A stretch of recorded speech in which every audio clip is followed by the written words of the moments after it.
Okay, and this has already produced an error. So the rendering failed, and I had to say this is a bad commit.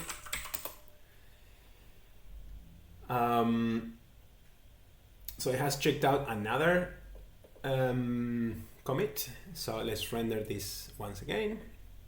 And it's also telling us roughly how many steps we have ahead. So roughly this is the last step. It should identify the situation right now.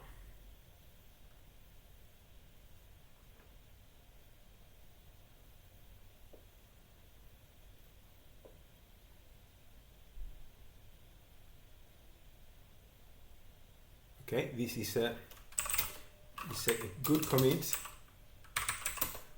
So we already got a result. The result, here it is. So it is telling us that the commit with this SHA and this message is the first bad commit.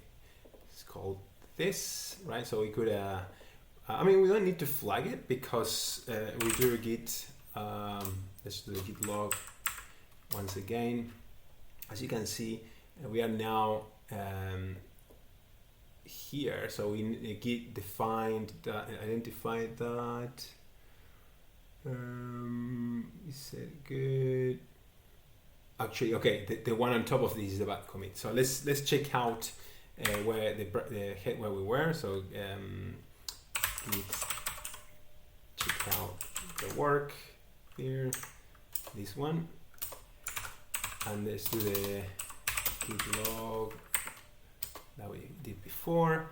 So as I was saying before, you can see that git identified and unlabeled this as the first bad commit. So this one was good, and everything from here to here is good. So now I know that the bugs are concentrated in these couple of commits, and I can focus my attention just at that.